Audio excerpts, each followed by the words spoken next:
Please welcome to the stage our next presenter, Christiana Aghjayan.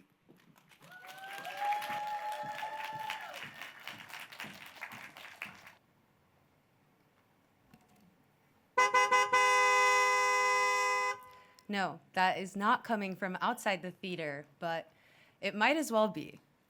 Honking horns has basically become the soundtrack of New York City, so I'm sure we're all very used to that sound. And we may know what a horn means, but do we really know what it means? Because it could mean, watch out, hi, thank you, move, and many other things. As confusing as a horn may be, they are somehow the crux of our entire communication system. Sometimes, though, there are moments where it stops feeling like communication and it starts feeling like conflict. We call that road rage. But what if it's not always rage?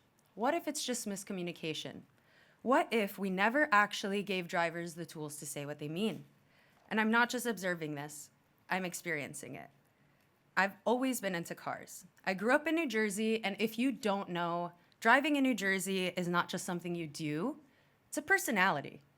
So growing up, watching Top Gear, going to car shows with my dad, among many other things, cars were not just cars in my world. They spoke a language. I just didn't have the words for it yet.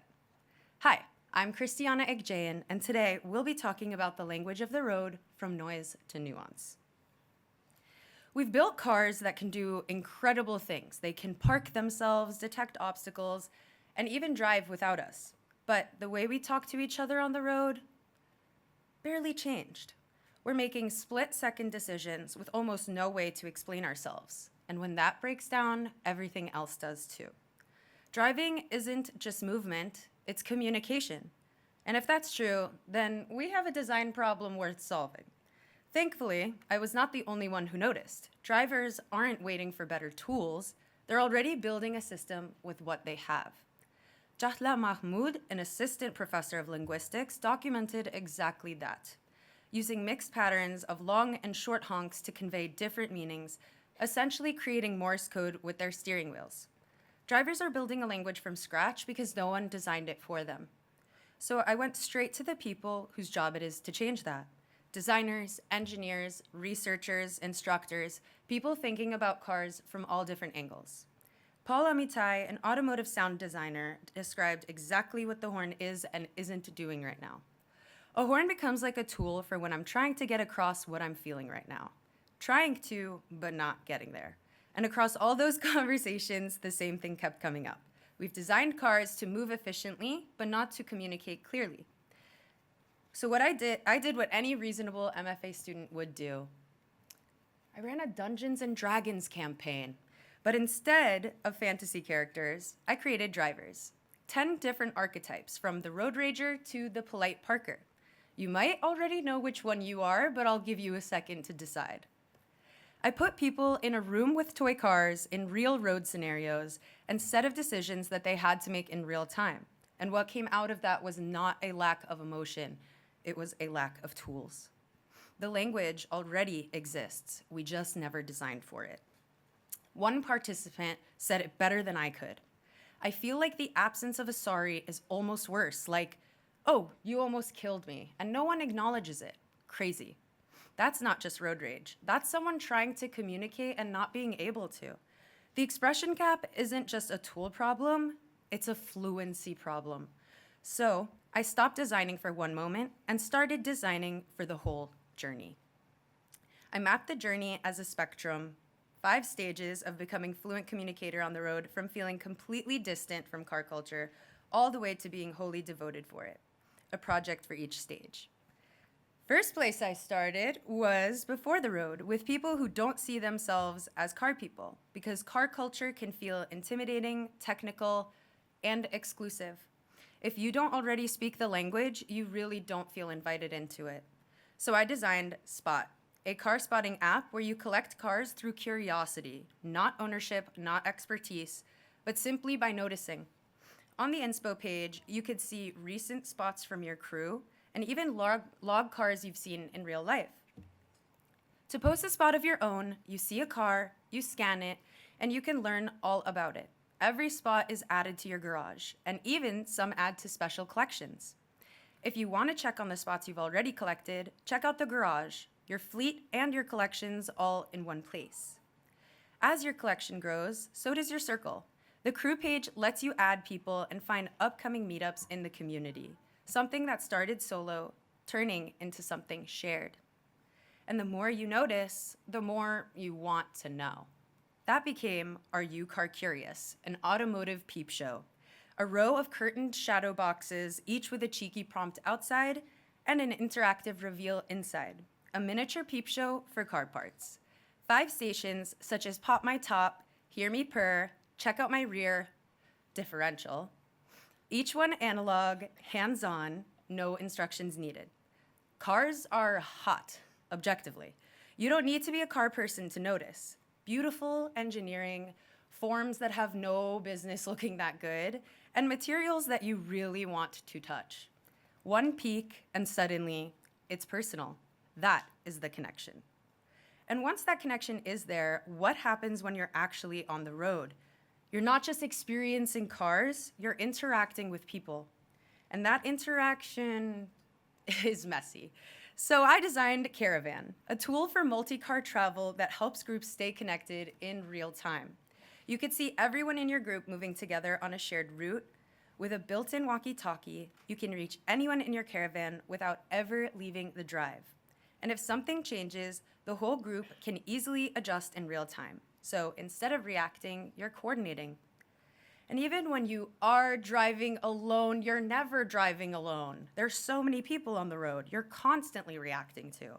Frustration, hesitation, anxiety. But it doesn't always come out the right way. That's where REVI comes in. REVI stands for Responsive Emotional Vehicle Interface, and it does just that. All of its parts working together to respond to you. Not to the car, to you. When something happens on the road, REVI reacts to your emotional state in real time through light and voice. It can calm you down, validate how you're feeling, or just keep you company. And the personality? That part is up to you. It's not always what happens on the road, but often how we react. Whether you need a little Molly. Oh, well, that wasn't very nice. They may be having a bad day. Let's just try to avoid them. Or if you're like me, you might want Tony by your side. Good one. But let's ignore that stunad and keep it moving. REVI comes in multiple voices, tones, and accents, whatever gets you through the drive.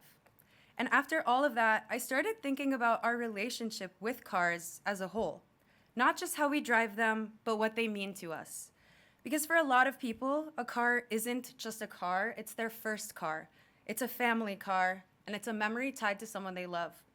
So I created Tiny Fleet Co., the world's first die-cast atelier, where people can design their own car and bring it to life as a collectible. You could create something from your past or design something that's never existed. The process is collaborative. You bring your ideas, your references, your story, and work with a designer to shape it through a series of sessions until it's ready to be produced. It turns car design into something personal, something expressive, and something that lasts. And that's really what this all comes back to. It started with a question about horns, but it became something much bigger than that. Thank you to everyone who made this possible, and to those here and watching at home right now. A huge shout out to Alan Chochnov and Sinclair Smith for leading us through this journey. I'm so grateful to be the baker's dozen of POD. 13 is my lucky number after all. To my family, Mama, Baba, Chandria, Rita, Arthur, thank you so much for being such huge supporters of this journey.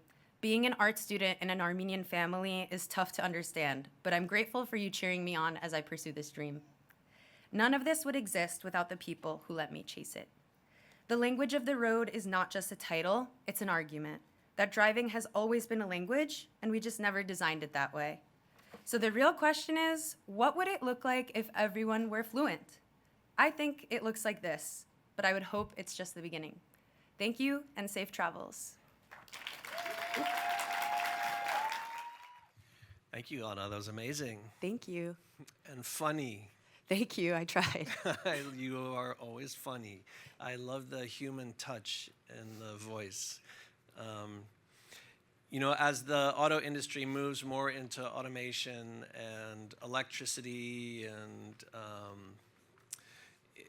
self-driving cars and self-perpetuating machines and networked machines, how do you see human touch getting maintained in car design and communications? I think where technology really can help to shape or to elevate the human experience is through like elderly and disabled communities. I think that those communities are often overshadowed, and we don't need able-bodied people just being driven around by these autonomous vehicles. I think it would be incredible to see huge investments for elderly and disabled communities to get more access, and even to visit family without relying on a ride.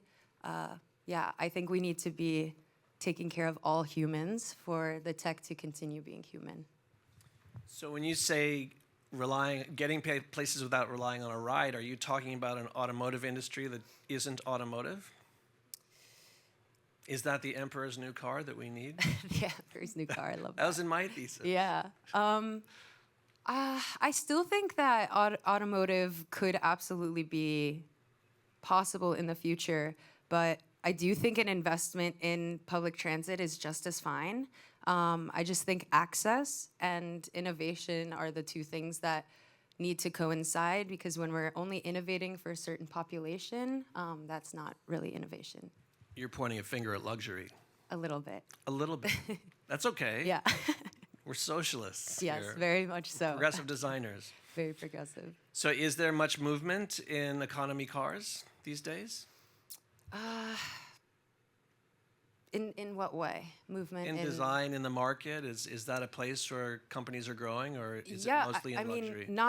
Unfortunately, not in the ways that I would like them to be, but for the everyday man who has full autonomy over their body and all their limbs, they could just sit back and relax and close their eyes behind the wheel, and that is not exactly feeding a better future, in my opinion.